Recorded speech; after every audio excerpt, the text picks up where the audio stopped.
ጤና ያስጥልኝ እንደምን አላችሁ ይህ ሀሶስታ የተባለው መርሃ ግብራችን ነው ሀሶስታ በየሳምንቱ በኢትዮጵያ ቴሌቪዥን የተዘጋጀ የሚቀርብ ስለ ሐሳብ ስለ ሀብትና ስለ ሀገር የምንነጋገርበት መርሃ ግብር ነው እንደምታውቁት ሀገር ወይም የሀገር ሀብት ከሐሳብ ይመነጫል ሐሳብ ከሌለ ምንም አይነት ሀብት የማመንጨት ያንን ሀብት ደግሞ ተጠቅሞ ማህበረሰብን የማጎልበት የማሳደግ እድል ያነሰና የቀጨጨ ይመጣል በዚህ ዙሪያ ዞሮ ሐሳብን የሚያመነጩ ደግሞ ሐሳብን ማምጨት የሚችል ፍጡር ደግሞ ሰው ነው ስለዚህ ሰዎች በተሰጠን ተፈጥሯዊ አቅም ሐሳብ አምጥተን ሐሳባችንን ወደ ተለያየ አይነት ሀብት መንዝረን ያን ደግሞ ለማህበረሰብ አገልግሎት እንዲውል አድርገን ማህበረሰብ የተሻለ በጎ ሲሆን ሀገር በጎ ይሆናል ነው አስተሳሰቡ ከዚህ አንፃር እንግዲህ በዚህ መርሃ ግብር በተደጋጋሚ እንደምናደርገው ሐሳባቸውን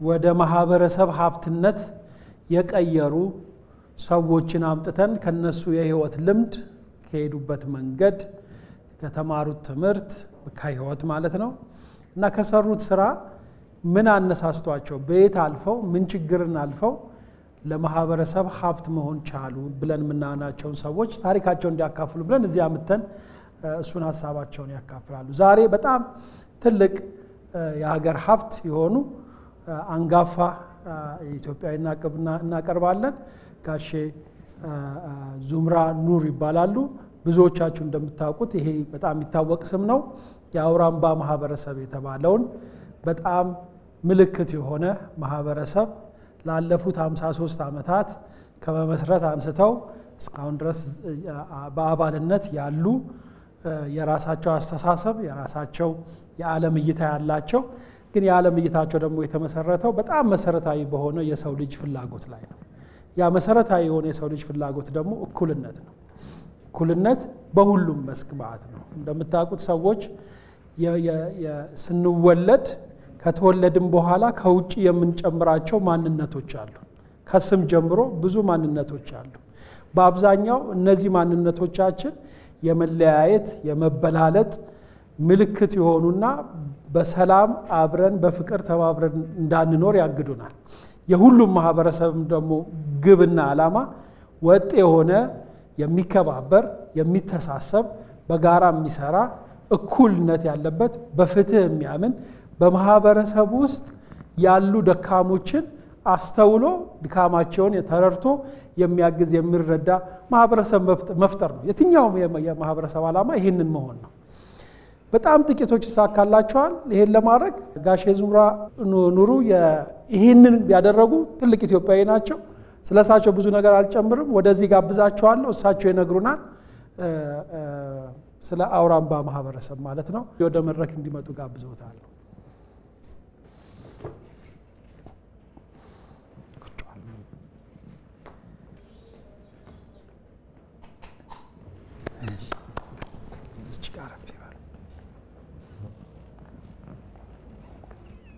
አመሰግናለሁ አገሬ እስቴ ነው አገጣሪቱ ቦታም የሾ ሚካኤል ትባላለች እዚያ ነው አገሬ እና እንዴት ተወለድክ ለሚለው የተወለድኩበትን እናቴ የነገረችኝን ነው የማወጋ እኔ ያወቅኩትን አይደለም ለእናቴ አራተኛ ልጅ ነኝ እና ሌሎቹን ልጆች ስታረግዝም ተነስተልጅ ብዙ ችግር እያጋጠማት ምግብም ጤናዋን እንትን እያላት ምግብ እየከለከላት ስራም እየከለከላት ነበርና እንደምታዋጋኝ እኔም በምጠነስ ጊዜ መጠነሷን አታውቅም ያላወቀችበት ምክንያት ምንድነው ስላላመማት ነው ቀን ቀርቶ ሊት ብሰራ አይደክመኝም ነበር ትላለች ማርገዟን አላወቀችም እና ሼሉ መንቀሳቀስ ሲጀምር እርግዝና ነው ብላ የሚለው አስባለች። ከዚያ አባቴ ገበሬ ነው። እኔም በምትወልድበት ጊዜ ጉልጉሉ አለ፣ የክረምት ነው። ነሐሴ 15 ቀን እጧቱ በ3 ሰዓት ነው የተወለድክ ነው የምትለኝ። ቅዳሜ ቀን እጧቱ በ3 ሰዓት ነው የተወለድክ ትለኛለች። አባቴ ጉልጉሎ ነይ ብሎ ሂዷል እርሻ ቦታ። እሷ ደግሞ እንጀራዋን ጋግራ ውሃውን ቀርታ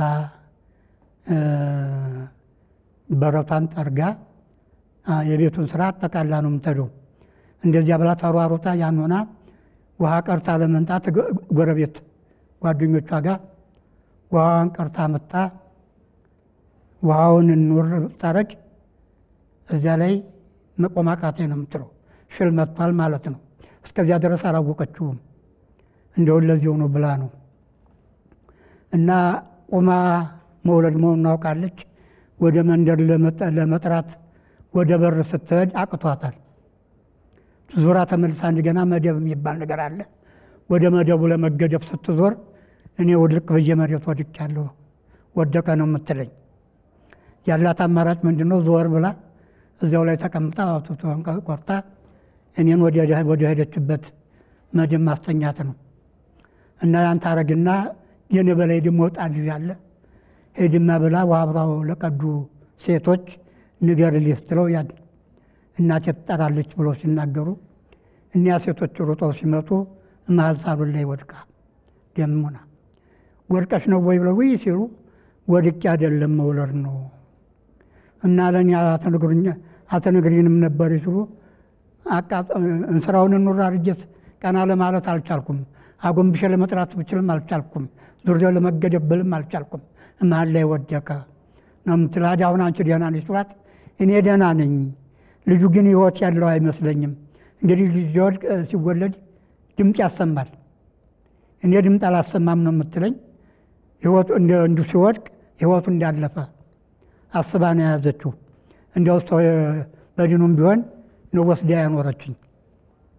እና ሲመጡ ሴቶች ሲመጡ እነሷን መጥተው እኔ ዘንድ መጥተው ሲጠየቁ እንግዲህ ሰው ማይቼ ደግሞ እኔ እነሱን ቁልጭ እያልኩ ሳይተዋል። ኧረ ልጁስ መልካም ልጅ ነው፣ ሲወረገዝ አላስቸገረ፣ ሲወለድ አላስቸገረ፣ ወርቅ ልጅ አይደለም እንዴ? እንዲያውም ወርቅ ነው በይው ብለው ስም አወጣች ይላሉ ያቺ ያየች ሴት ማለት ነው። ከዚያ ተነስቼ እንግዲህ እናቴ አባቴም ጉልጓላ አላገኘም፣ ዞሮ ተመልሶ መጥቷል። እና እያደግኩ ስሄድ ከ2 ዓመት ጀምሬ ሰዎች ከሚሰሩት ነገር መጠየቅ ነው። የሚናገሩት ነው እውነት ነው አይደለም እያልኩ መጠየቅ ነው። ስራ ሲሰሩ ሳይ ደግሞ እሱ ስራ ምንድን ነው? ለምን የሰው ልጅ ሆኖ ያልሆነ ስራ በሰው ላይ ለምን እያልኩ መጠየቅ ነው። እና ሁሉም ነገር አይጠየቅም። ተው ሲሉኝ ደግሞ እኔ መጠየቄን አልተውም። ያልሆነ ነገር ሳይ መጠየቅ ነው። ያልሆነ ሲናገሩ ሳይ መጠየቅ ነው። አንተ ሁሉን ጠይቀህ ትዘልቃለህ ለምን? ሁልጊዜም ስጠይቅ እምቢ ብዬ አይ የሰው ነገር አይሰማም ታሟል የሚል ወደ እብደት ደረጃ እብድ ነው የሚል ነገር ነው የሰጡኝ። እንደ እብድ ነው። በልጅነቴ ግን እንደው ሲነግሩት አይሰማም የሚል ነው እንጂ እንደ እብድ አልወሰዱትም። እና ከ4 ዓመት ጀምሬ ግን ቁም ነገር ያለው ነገር ስጠይቅ ለምን ነው ለምን ሲሉኝ እኔም ዝም ብዬ ስጠይቅ እብድ ነው ብሎ ነው የሚሰይሙኝ። ከ4 ዓመት እስከ 13 ዓመት ድረስ በእብድነት ደረጃ እኔም እየጠየቅኩ እነሱም እብድ ነው በማለት ጥለውኝ እየሄዱ ስል እስከ 13 ዓመት ድረስ አብሬ ቆይቻለሁ። ከ13 ዓመት በኋላ የለየለት እብድ ሆኜ ሀሳቤን የሚረዳኝ ፍለጋ በአካባቢ ያሉ ሰዎች ሀሳቤን አልረዳልኝ ሲሉ ወጣ ብዬ የምትስመም ታሞ ነው የሚሉኝ። ህመሜስ ምንድን ነው ብዬ ልጠይቅ ከሚያውቁ ሰዎች፣ በሃይማኖት አባቶች፣ በሀገር ሽማግሌዎች እየሄድኩ ህመሜን ማወቅ አለብኝ። እኔ የሚያመኝ ነገር የለም ግን ታመሃል ብሎኛል። ታመሜስ ከሆነ ህመሜስ መድኃኒቴ ምንድን ነው እያልኩ ልጠይቅ ብዬ ተነስቼ በ13 ዓመት ወጥቼ ተስቴ ተነስቼ የመጀመሪያው ጉዞ ወደ ጎጃም፣ ተጎጃም ወደ ወሎ፣ ተወሎ ወደ ጎንደር እያልኩ ለ5 ዓመታት ወደ ወላጆ ሳልመለስ በዚያው ቆያለሁ። ጥያቄውን ማነሳው ሰዎችን ባገኘው ጊዜ እስታሁን ለእናንተ የገለጥኩላችሁ ነው። ይህም በምገልጥ ጊዜ እንደ ወላጆች ታሟል ባይሉኝም ይቺ ልጅ ምን ማለቷ ነው? የምትናገረው ነገር መልእክት ነው፣ ግን ማን ይወስደዋል ብላ ነው እያሉ በግርምት ከማያት በቀር ሀሳቤን የሚረዳልኝ አላገኘሁም። አዝናለሁ። የወጣሁበት 13 ዓመት ከዚያ 5 ዓመት ወደ 18 ዓመት እየሞላኝ ነው። ወይም የሚሰማኝ ባገኘሁ ወይም የሚጠይቀኝ ባገኘሁ፣ ሁሉንም አላገኘሁም። እንግዲህ ወደ አገር ቤት ልመለስና እድሜን በከንቱ ተምፈጀው ወላጆች ጋር ተደብልቄ ወላጆች እንደሚሰሩት እየሰራሁ በአሁን በአካባቢ ያሉ ደካሞችን እየረዳሁ በቀመጥ የህሊና እረፍት አገኝ ይሆናል የሚሉ አሰብኩ። ተስፋ ስቆርጥ ነው ሀሳቤን የሚረዳ ይሳጣል። ከዚያ ከመልሼ ከወላጆች ጋር ትዳር ልይዝ ነው ሴት ፈልጉልኝ ስላቸው ታሞ አብዶ አገር ለአገር እየዞረ ሲሉ የነበረ ትዳር ካሰበ በሽታው ለቆት ነው፣ በሽታው ባይለቀው ኖሮ ትዳር አያስብም ነበር ይሉና ደስ ይላቸውና ሴቷን ይፈልጉልኛል። ሴቷን ይዤ ትዳሬን መስርቼ እንደ ወላጆች እርሻ ገብቼ እያረስኩ አሁን በአመቷ ያገኘኋትን ምርት ለአካባቢው ደካሞች ማከፋፈል ነው የኔ ደስታ። ያሱ ነው። እሱም በማድረግ ጊዜ አይድንም። እምቢድን በሽታ አይደለም የያዘው። እሱ አይለብስ ማይበላ ማይጠጣም አልታደለም። የእሱን ገንዘብ ዘመድ አያገኙም፣ ለባይድ ነው የምሰጠው ይላሉ። እዚህ ላይ ለእኔ ሌላ ግርምት ነው። ከሰው ልጆች ላይ ባይዱ ማን ነው ነው ጥያቄ። ከሰው ልጆች ላይ ባይድ የምትሉት የትኛውን ነው? ዘመድ የምትሉት የትኛውን ነው? በእኔ በኩል ነጭ የሚሆን ጥቁር ራሱን ነጭ ራሱን ጥቁር አድርጎ የፈጠረ የለም። ነጭ ጥቁር ማድረግ አንድ የፈጣሪ ስራ ነው። በዘር ሐረጋችን ግን የአዳምና የሔዋን ልጆች ነን ብለናል። ሌላ አዳም ነበር እንደ ዘር የሚቀይር በታሪክ የለም። ተለለ ባይድነቱ ቤት አልፎ ገባ። የአንድ አባት የአንድ እናት ልጆች አይደለም። ታመህ እኮ ነው። ባይድና ዘመድ መለየት ያቃተህ ታመህ ነው። ብታውቅ ከ7 ትውልድ በኋላ ባይድ ነው ይሉኛል። አሁንም አልገባኝም። 7 ትውልድ ከደርሳችሁ በኋላ ባይድ ትፈጥራላችሁ ያለው ማን ነው ነው ጥያቄ። 7 ትውልድ ከደርሳችሁ በኋላ የምትፈጥሩት ባይድ ይሆናል ያለው ማን ነው? ባይድነትን እንፈጥራለን። ባይድነት ጥላቻ ጠብን፣ ሰውን ሰው እንዳወሬ እየፈራው የሚሄደው እኛ ምን ስለሆነው እህቴ ወንድሜ ብለን ብናር ኑሮ ልዩነት ባልሰፋ ነበር የሚለውን አስብና በሀሳብ ብቸኛ ነኝ፣ ብቻዬን መኖር አልችልም፣ ተስፋ አልቆርጥም ብቻዬን መኖርም ስለማልችል በጋ ለእርሻ በማላርስበት ጊዜ በአንድ ሀገር እጅ ቆያለሁ። የእርሻ ሰዓት ሲሆን እመልሳለሁ። እንዲህ እያልኩ ለብዙ ዓመታት ተደከምኩ። በኋላ በአንደኛው ዓመት ላይ ከስቼ ተነስቼ ዛሬ ወዳለሁበት ፎገራ ወረዳ ስሄድ በገበሬዎች ዙሪያ ሀሳቤን የሚያዳምጠኝ ሰው አገኛለሁ። ሀሳቤን የሚያዳምጠኝ ሳገኝ በዓመት እየተመላለስኩ ለብዙ ዓመታት እዚህ ጋር ብዙ ውይይቶችን ካደረኩ በኋላ እንግዲህ እዚያ ሆጄ ብቀመጥ እቅዴ ይሳካል ስል በ64 ዓመተ ምህረት እጄ እነሱ ጋር እቀመጣለሁ። እነሱ ጋር ተቀምጬ የመጀመሪያው መነሻዬ ከእናትና ከአባት ያየሁት የሴቶችን እኩልነት ነው። ሴት በሴትነቷ እናት ናት፣ ወንድ በወንድነቱ አባት ነው። እኩል ናቸው። ግን ሴቷ እንደ ሞግዚት ወንዱ እንዳዛዥ የሆነበት ነገር በምንድን ነው? ብንፈልግ የምንሰድባት፣ ብንፈልግ የምንረግማት፣ ብንፈልግ የምንደበድባት፣ ብንፈልግ ውጭልኝ ተቤቴ ብለን እሷን አስወጥተን ደጃፍ ዘግተንባት የምንሄድ እናት የሆነችው በምንድን ነው? በጉልበት ነው። በጉልበት ከሆነ ትርፍ ጉልበታችን ለስራ እናውለው። እናት ናት፣ አባት ነው። እኩል ናቸው። እናት በሌለችበትም አባት የለም፣ አባት በሌለበትም እናት የለችም። እኩል ናቸው። ሚስቶቻችን ስንል ባይድ መስሎን እንደው እናቶቻችንን በላቸው ነው። ሌላው ጠበስታካቸው ከምድረ ገጽ መወገድ አለበት። ሰላምን ዘርግተን ገነትን ፈጥረን መሄድ አለብን። ጥያቄያቸው ጠብ እንዴት ይቀራል ትላለህ ነው። ጠብ ስር የለውም። ጠብን የምንስለው እኛ ነን። ጠብን ተመሳሌ ይልቅ ፍቅርን እየሳልን የምንል ጠብት አለበት ይጠፋል።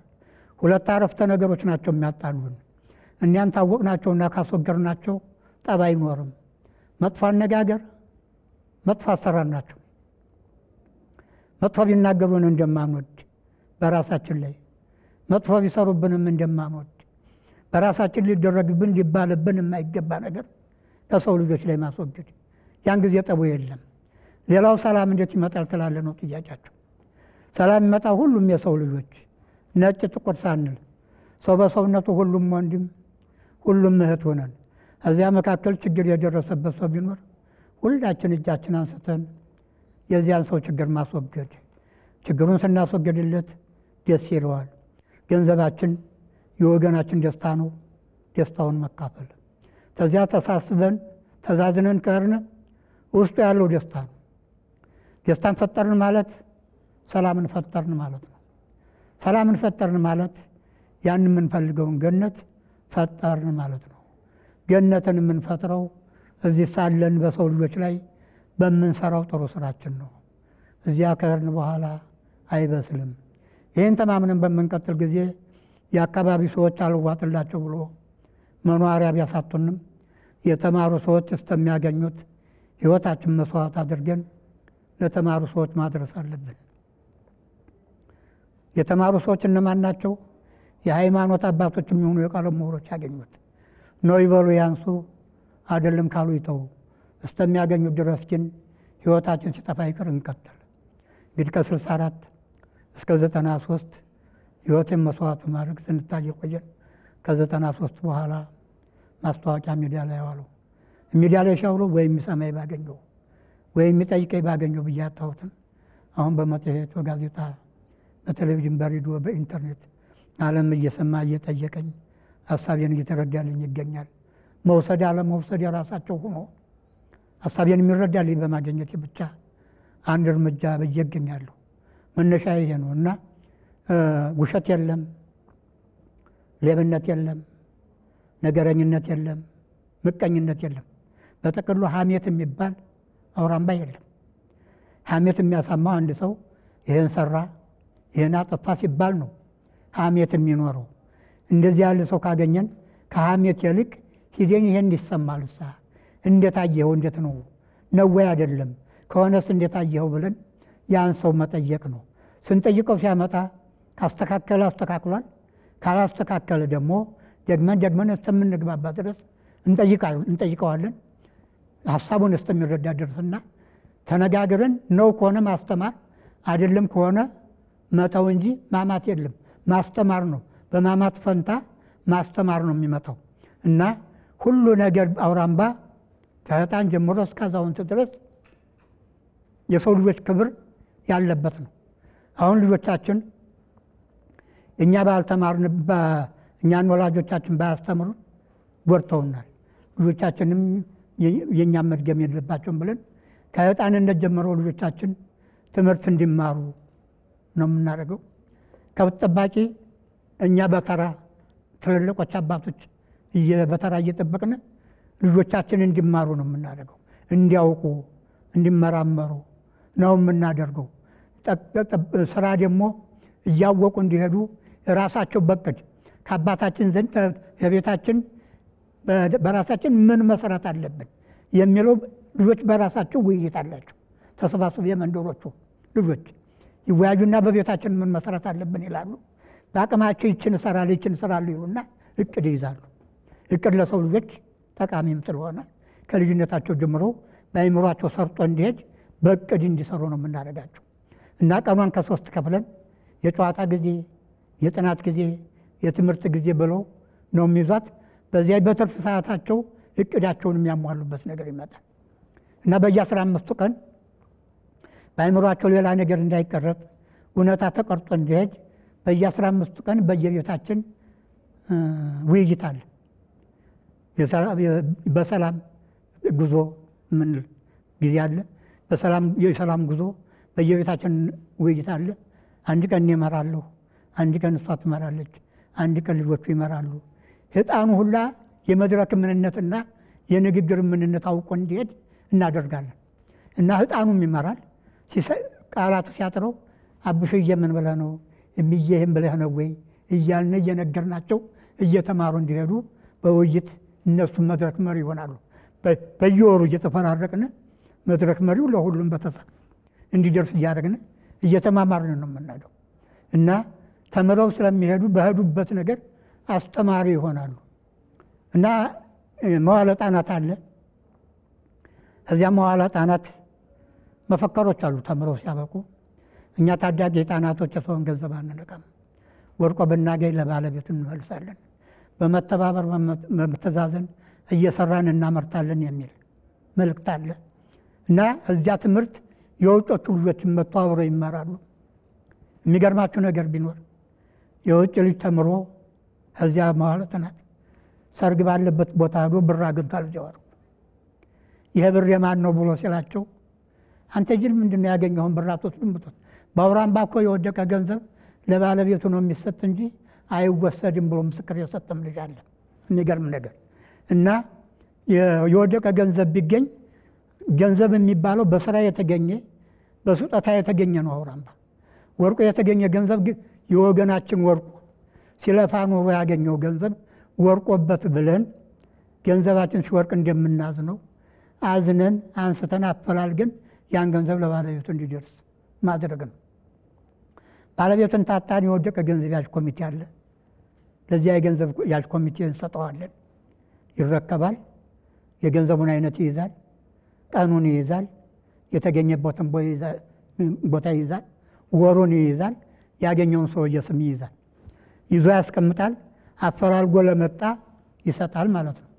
አፈላልጎ ያልመጣ ከሆነ የደካማ ወገን የምንረዳበት ለወገን ደራሽ የሚል ገንዘብ ካፒታል አለ።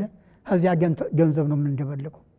በየትኛውም ዓመት ሮ ቢመጣ ቁጥሩ ተይዟል፣ የተገኘበት ቦታ ተይዟል። በመጣ ጊዜ ተዚያ ወጥተን እንድንሰጠው እንዳርገን ነው የምናኖረው እና የወደቀ ገንዘብ ሀብታችን አይደለም። በስራ የተገኘ በስጦታ የተገኘ ገንዘብ ነው ገንዘባችን እንጂ የወደቀ ገንዘብ የኛ ገንዘብ አይደለም። ያን ገንዘብ ብንበለው ኃጢአት ነው፣ ወንጀል ነው።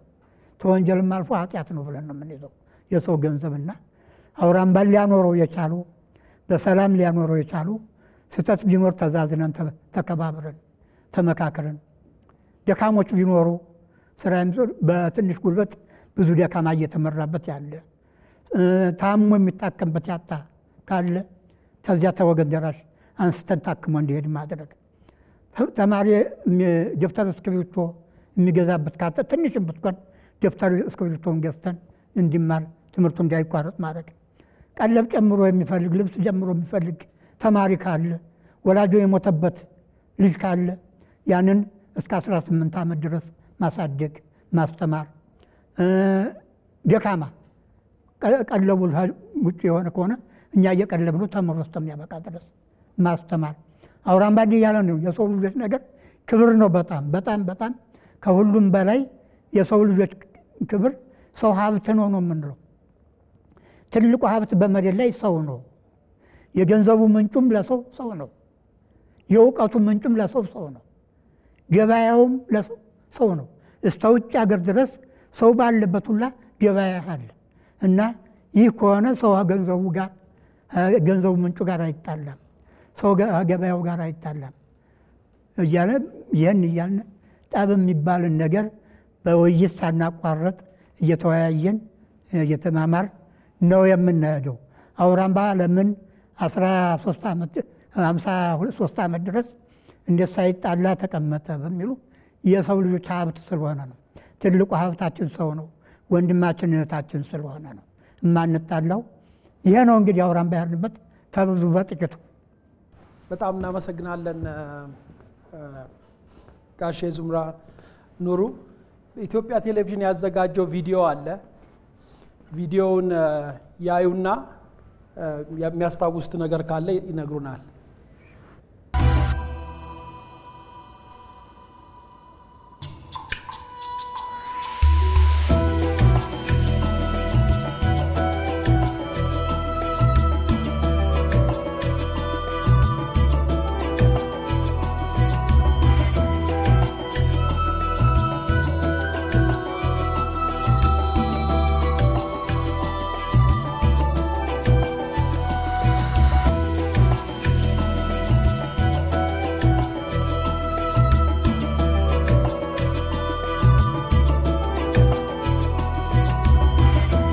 በልጅነት ሀገር ለሀገር ጉዞ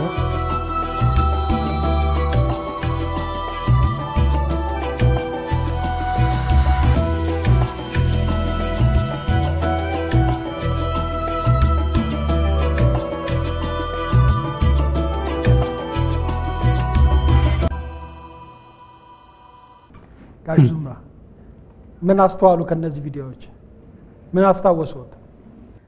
በደርግ ጊዜ ነው ወያኔን ደርግን እንደምቃወም አድርገው የአካባቢ ሰዎች በወነጀሉኝ ጊዜ ለኢሰባ ሲነግሩ ኢሰባ ደግሞ ማጥራት አይችልም፣ የራሱን ጥናት አይወስድም፣ ከነገሩት ቀይ ሽብር ነው የሚለውና ቀይ ሽብር ታዟል ሲሉኝ ቀኗ ለ3 ቀን ሲቀር እነሱ እኔን መውሰጃ ሳይደርሱ በፊት ወደ ቦንጋ ስደት እጃለሁ።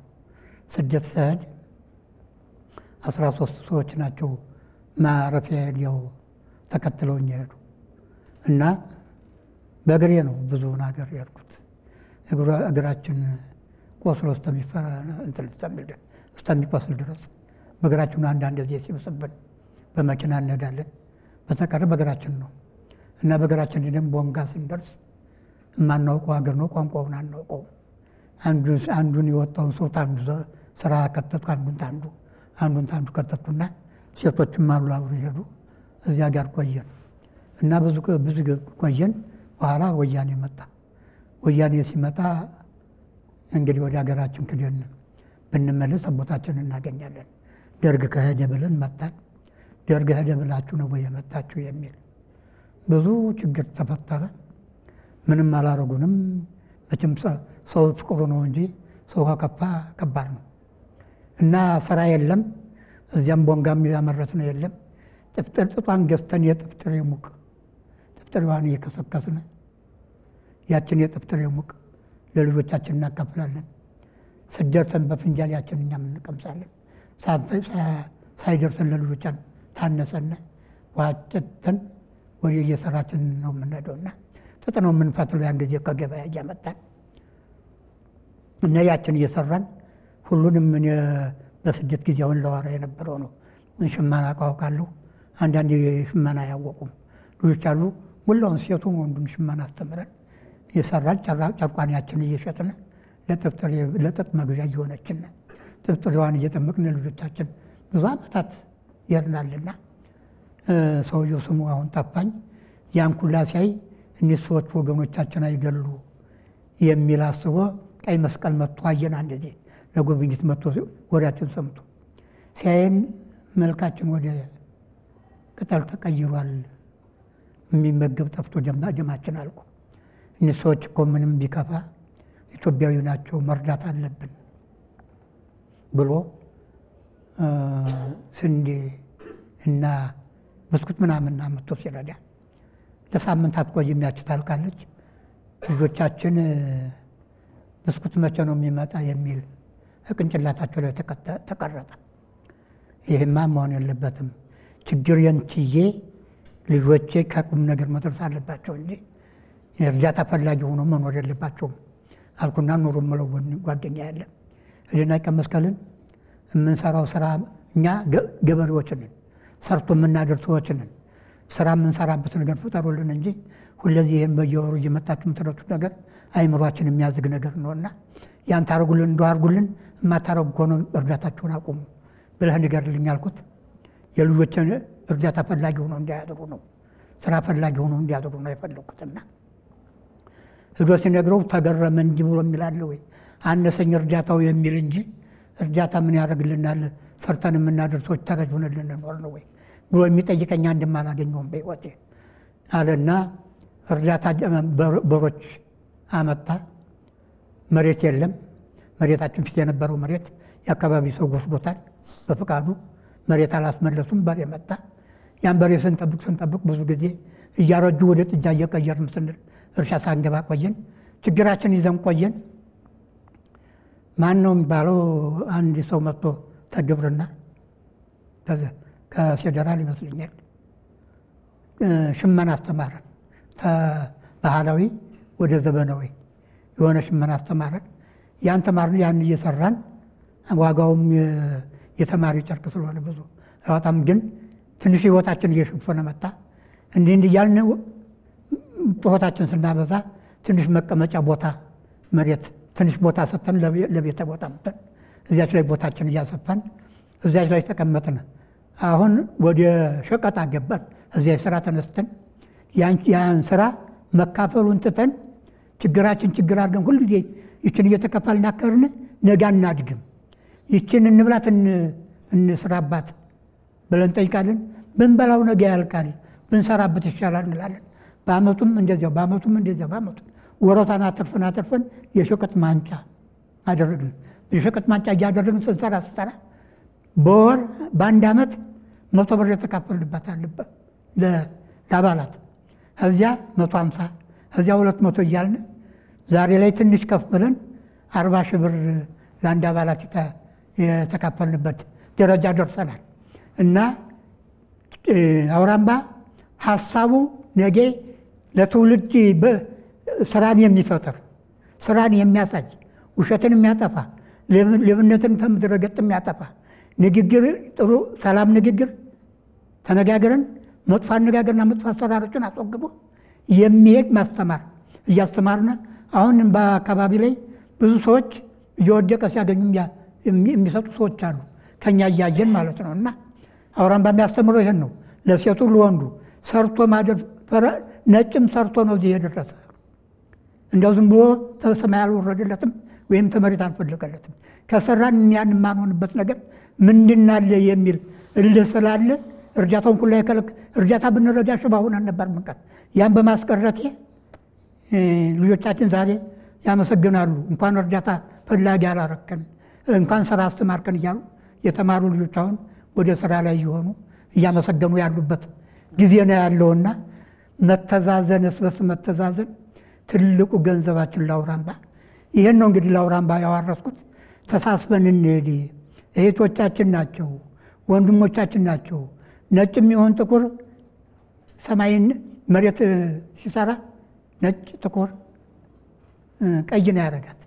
እንደ መሬት ነው የሰራን እንጂ ነጭ ማድረግ እሱ ነው፣ ጥቁር ማድረግ እሱ ነው፣ ቀይ ማድረግ እሱ ነው። በዘር ሐረጋችን ግን የአዳም ልጆች ነን። ሌላ አዳም አልነበረም ዘር የሚቀይር።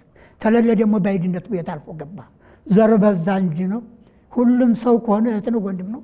እንደዚህ አድርገን በመተሳሰብ በመተዛዘን የጎደለባቸውን እየሞላን ቅርታስ የሚባል ኮሚቴ አለ። ያ ቅርታስ ያያል። በመንደሩ ችግር ካለ በሕክምናም ሆነ በምን ችግር ካለ ያ ይነግራል። ያን ችግር እየሞላን ተዛዝነን ስለምንኖር ነው እስከ እንግዲህ 3ኛ ትውልድ እስከሚደርስ ድረስ ሀሳባችን ያልተቀየረው ማለት ነው። እና ይህን ነገር ምሁሮች ቢወስዱትና ተምሁሮች ጭራሽ በተለይ ዩኒቨርሲቲ ህዝባችን ከዩኒቨርሲቲ ብዙ የሚጠብቀው ነገር አለ። እና ዩኒቨርሲቲ አጥንታችሁ ስታተኑ ደግሞ ቅርንጫፍ ላይ ሳይሆን መሰረት ላይ ማን ነው አውራምባ ማን ነው ምንድን ነው ከሚባለው ተነስታችሁ አጥንታችሁ አይደለ ከሆነ እኔም ልማር ነው ከሆነ ወስዳችሁ ለተማሪዎቹ አበርክቱ። ሳታበረክቱ ብትቀሩ አንድ ቀን ተወቃሽ ትሆናላችሁ እያልኩ ዩኒቨርሲቲ በደረስኩ ጊዜ ይህን ነው የምናገር። አሁን ማን ዶክተር በማገኘቴ ይህን እየተናገርኩ ነው። እና ስራዬ ነው፣ እዝነት ነው። 5 ዓመት የሄድኩት በ13 ዓመት የወጭ ሀገር ለሀገር ስዞር ህመምተኛ ነው መስለውም ሀገር ለሀገር ስዞር ይቺ ልጅ እንደምታምረው ልጅ እንዲሆና እያሉ በህመምተኛ ስለ ጥያቄን ሲያው ሰው ያልደረሰበት ጥያቄ ስለሆነ ወደ አይምሮ ችግር ነው የሚወስዱትና የሚቀበለኝ የለምና አንዳንድ ቀን ተሳምንት ከ15 ቀን መንደር መገባበታል። ለጥያቄ ስል ነው መገባው። በቀረ ዛፍ ስር ነው የማድረው። ዛፍ ስር እያደርኩ ዛፉን ቤት አድርጌ የዱሮቹን አራዊቶች እንደ ጓደኛ አድርጌ ብዙዎቹ እንስሳቶች መጥቶ በጣገቤ ሲለቃቅሙ ይቆያሉ፣ ይተኛሉ፣ ሲለቃቅሙ ይቆያሉ፣ ይተኛሉ። እንዲህ እያልኩ ለ5 ዓመት ዛፍ ስር ነው ያደርኩት ማድረው። አንዳንድ ቀን ነው ከ15ም ከወርም አንዳንድ ቀን ዛፍ ስር ሳድር ምግብ አገኛለሁ። በቀረ የዛፎችን ፍሬ እየቀማመስኩ ታገኘሁ የዛፍ ፍሬ እበላለሁ። ታላገኘሁ እያደርኩ ነው ለብዙ ዓመታት የቆየውና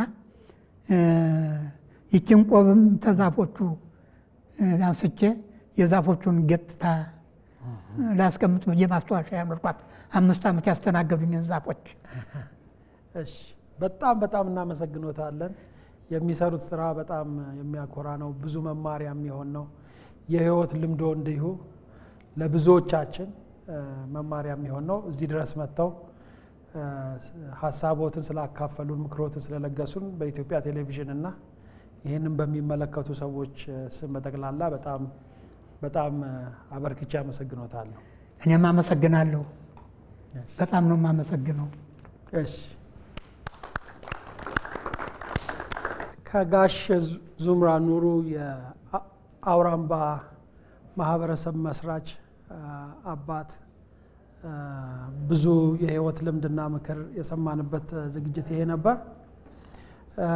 ከሳቸው ታሪክ ዛሬም ሲናገሩ ለዚህም ዝግጅት ካነበብኩት የተወሰኑ በሐሳቤ የተመላለሱ እና ምናልባት አውጥተን ብናያቸው መልእክት ሊሆኑ ይችላሉ ብዬ ወሰድኩት። አንደኛው በጣም ግልጹ ነገር ከህይወታቸው ስንሰማ እንዲፈጠር ያደረጉት ማህበረሰብ በሳቸው ህይወት ውስጥ የጎደለውን የሚሞላ ነው። ያ ትልቅ ሀብት ነው። በራስ ህይወት ውስጥ የጎደለውን ነገር ለሌሎች እንዲሞላ ማድረግ ያንን መቻል በጣም በጣም ትልቅ ሀብት ነው። ምን ለማለት ነው? በልጅነታቸው የልጆች ተፈጥሯዊ የሆነ ፍላጎት ዓለምን ማወቅ መረዳት ነው። ልጆች ደግሞ ዓለምን ለማወቅና ለመረዳት ጥያቄ ነው የሚጠይቁት። ይሄ ምንድን ነው? ምክንያቱም ስንወለድ የሰው ልጆች ከእውቀት ጋር አንወለድም። የዓለም እውቀትን ይዘን አንወለድም። ስለዚህ የአፍላ ልጆች መሰረታዊ የአእምሮ ጥያቄ የሚኖሩበትን ዓለም ለመረዳት ጥያቄ መጠየቅ፣ መረዳት፣ ማወቅ ነው። የሚገጥማቸው አካባቢ ምን አይነት ሰው ይሆናሉ የሚለውን ይወስነዋል። በአብዛኛው የዓለም አኗኗር በተዋቀረበት ስንሄድ ልጆች ወይ መልስ አያገኙ ወይ የሚያገኙት መልስ አዋቂዎች ልጆች እንዲሆኑ የሚፈልጉትን ነው እንጂ ዓለማቸውን እንዲረዳ የሚያግዝ አይደለም።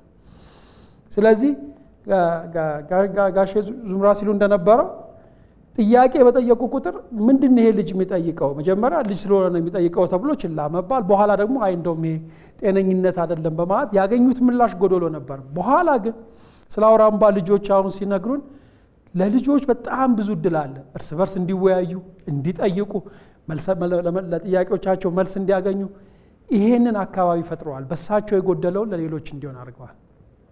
በሌሎቹም የእኩልነት ዘርፎች ይሄንን አድርገዋል።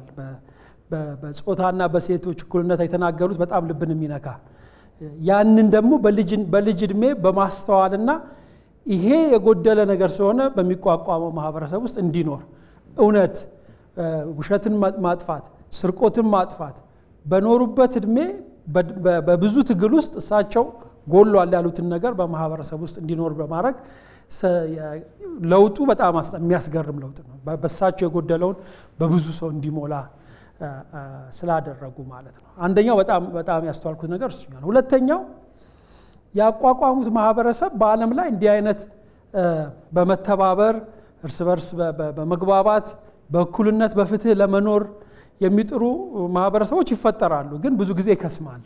ትንሽ ጊዜ ቆይተው ይከስማሉ። ይሄ እንግዲህ 53 ዓመት ማለት በሶስት ትውልድ ወደ ሶስት ትውልድ የተሻገረ ነው። ቀጣይነቱ የተረጋገጠ እንዲህ አይነት ማህበረሰብ ብዙ አይደለም በዓለም ላይ እና እሳቸውም ሲያነሱ እንደነበረው ለብዙ ማህበራዊ ችግሮች ከልዩነት ጋር ተያይዘው ይመጡ የኢኮኖሚ ልዩነት፣ የጾታ ልዩነት፣ የእድሜ ልዩነት፣ የሀብት ልዩነት፣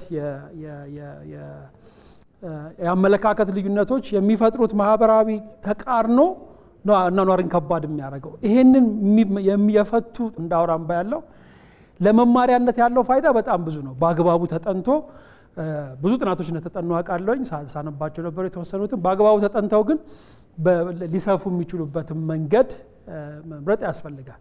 ዘላቂነቱ አንደኛውም የሚመነጨው ሰዎች የግድ እየተማሩበት ይመጣሉ።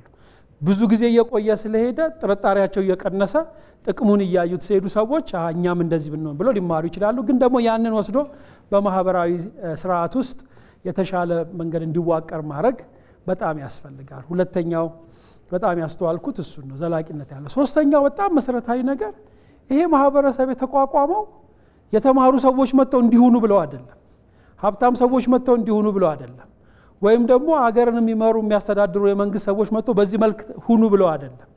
ሰዎች የዕለት ተዕለት ኑሯቸውን የሚኖሩ ሰዎች እርስ በርሳቸው ተግባብተው ተስማምተው ያቋቋሙት ይሄ በጣም በጣም የተለየ ሞዴል ያደርገዋል፣ በራሳቸው በሰዎች በፍላጎታቸው።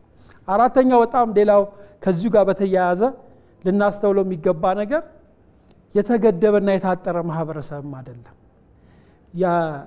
ለልጆች ወላጆች ለልጆች እነሱ ያላገኙትን እድል በመፍጠር ልጆች ወደ ውጭም እንደሄዱ እንዲማሩ ትምህርት ላይ ያለው ትኩረት የተሻለ ዜጋ እንዲሆኑ በማድረግ ከፍተኛ የሆነ ያልተለመደ ነው ማለት ወላጆች የልጆችን ኃላፊነት ወስደው እነሱ ያላገኙት ነገር ልጆቻቸው ግን እንደነሱ ብቻ እንዲሆኑ ሳይሆን ከነሱ ውጪ ላለው ዓለም እንዲዘጋጁ በማድረግም ደረጃ ከፍተኛ የሆነ አሁንም እንደ ምሳሌ ሊወሰድ የሚገባው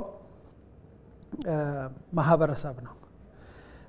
ከዚሁ ጋር ተያይዞ ግን ዋናው መሰረታዊ ሐሳብ ትልቁ ሀብት ሰው ነው ብለዋል። ትልቁ ሀብት ሰው ነው፣ ግን ያ ሰዎች ደግሞ የሚመሩበት ሐሳብ ነው የሰውን ሀብትነት የሚያረጋግጠው። እሳቸው ያሉን እና የምንዘጋበት ሐሳብ ከሰው ልጅ መካከል ባዕዱ ማን ነው ብለው ጠይቀዋል። በዚህ ሐሳብ ላይ የተመሰረተ ማህበረሰብ ነው። ከመካከላችን ባዕድ የለም፣ በእኩልነት ተባብረን አንዳችን የለንም ሌሎቻችን ጨምረን የምንኖርበት ነው ብለውናል። ስለዚህ ትልቅ ሐሳብ ከሰው ልጅ መካከል ባዕድ የለም የሚለውን ነው። በዚሁ እንዘጋለን። ዳዊት ወንድማገኝ ነኝ። በሚቀጥለው እስከምንገናኝ በደህና ቆዩ።